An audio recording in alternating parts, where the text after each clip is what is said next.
En compagnie maintenant du président fondateur, d'ailleurs, de l'Académie Select, M. Vincent Bégin, qui est avec nous. Monsieur Bégin, bonjour. Bonjour. On a l'impression de visiter votre maison, mais il n'en est rien. C'est une maison qui a été inondée et volontairement, attention ici, scène de crime, 8 fois et rien de moins, et ça ne paraît pas.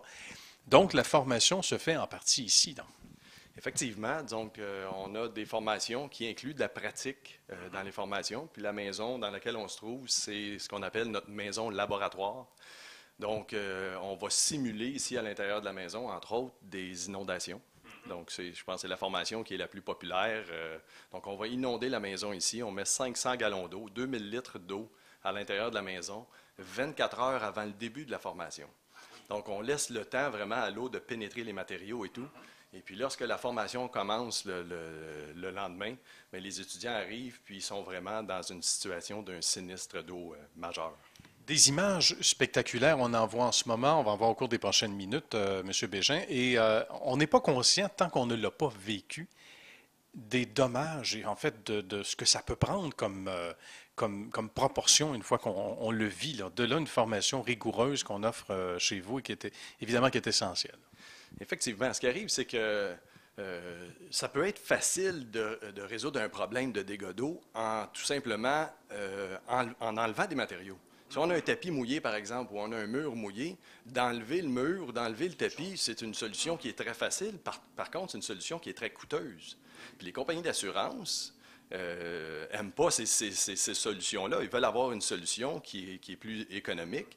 Et puis, ce qu'on fait avec nos formations, justement, c'est de montrer aux techniciens, aux étudiants, les méthodes qui sont les plus économiques pour l'assureur et, au bout de la ligne, pour l'assuré, parce que c'est l'assuré qui paye sa cotisation d'assurance. Et il faut également mentionner aux gens que ce n'est pas le fait du hasard qu'on est ici. Vous êtes bien sûr une école accréditée, donc vous avez une formation qui est reconnue également. Exactement. Donc, l'école, on donne des certifications qui sont reconnues par les compagnies d'assurance. Donc, il y a plusieurs formations qui donnent des certifications. Il y a des examens suite aux formations.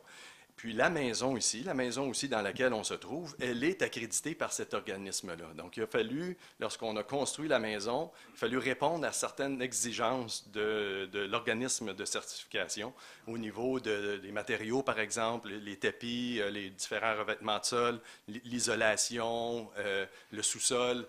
Les meubles, il fallait que la maison soit meublée. Il faut que ça représente le plus possible la réalité.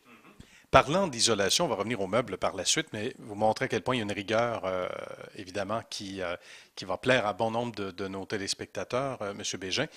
Il y a des types différents d'isolation et on a appliqué ces types d'isolants différents, ce qui n'est pas le cas dans une maison généralement, mais pour illustrer et pour faire en sorte que les étudiants travaillent avec ce avec quoi ils sont appelés à travailler sur le marché du travail demain ou après-demain ou dans un avenir proche, bien de véritables panneaux d'isolation comme on en retrouve généralement sur le marché, mais de types différents. C'est ça, exactement. Donc, on essaye de reproduire à l'intérieur de la maison, comme vous l'avez bien dit, à peu près tout ce qu'on peut retrouver, ce que les étudiants peuvent retrouver lors d'un sinistre. Donc, il y a différents types d'isolation qui sont utilisés dans nos maisons au Québec.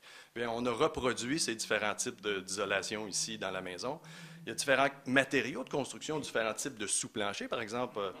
Donc, on va avoir ici, à l'intérieur de la maison, ça ne se voit pas parce que c'est en dessous du tapis. On peut le voir par le sol, mais il y a différents types de sous-planchers qui vont réagir différemment aussi au séchage. Donc, on est capable de voir les différentes réactions au séchage de l'isolation, des sous-planchers, des sous-tapis, la tuile de céramique, tous ces matériaux-là.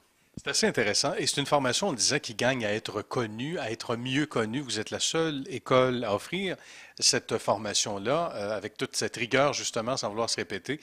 Et ça, c'est intéressant parce que c'est en fonction des réalités, M. Bégin, du Québec aussi, alors que la formation qu'on peut suivre, même en Ontario, les normes sont différentes, les coutumes, par exemple, tapis versus plancher, ne sont pas les mêmes. À Nashville, on donne une formation reconnue également. Donc, il était temps qu'il y ait une formation qui s'offre comme ça au Québec. Exactement. Donc, lorsqu'on sèche une maison, on travaille beaucoup avec l'environnement extérieur. Puis l'environnement extérieur au Québec est complètement différent de ce qu'on peut retrouver ailleurs dans le monde. Donc l'hiver, entre autres, lorsqu'il fait très, très froid, c'est une situation de travail, des conditions de travail qui sont complètement différentes. Donc on va montrer aux étudiants comment travailler avec ces méthodes, avec cet environnement-là. On parle de construction. On a un sous-sol ici. On est la seule maison accréditée par cet organisme-là qui a un sous-sol. Aux États-Unis, beaucoup de constructions ont simplement des vides sanitaires. Donc, nous, nos sous-sols au Québec, on a beaucoup de sous-sols qui sont finis. Hein, les gens ont des cinémas maisons dans les sous-sols. Puis les dégâts d'eau, malheureusement, mais c'est là que ça se produit. Hein, c'est au sous-sol. Donc, on montre vraiment ici dans la maison comment récupérer le plus possible les matériaux, comment assécher les matériaux dans un sous-sol. Alors, si vous nous regardez au Réussite du Québec, dans votre sous-sol, sachez que si vous avez envie de faire carrière dans ce domaine-là, vous saurez par où passer en quelque sorte. Quand on regarde, en terminant, M. Bégin, l'ensemble du portrait, il y a une évolution dans votre secteur qui est assez intéressante. Merci, c'est comme toute chose, les technologies aidantes, la machinerie, etc. Les méthodes évoluent également. Les méthodes évoluent beaucoup, beaucoup. Puis, ça fait 25 ans que je suis dans le domaine. Et puis, lorsque j'ai parti dans le domaine il y a 25 ans, je ne m'attendais pas du tout à avoir une évolution autant que ça dans le domaine. Il y a effectivement beaucoup d'évolutions. Puis même prochainement, l'organisme de certification, ils vont sortir des nouvelles normes d'assèchement. Donc, les procédures d'assèchement, les techniques d'assèchement vont changer. Les formations qu'on donne, on va devoir les adapter à ces nouvelles normes.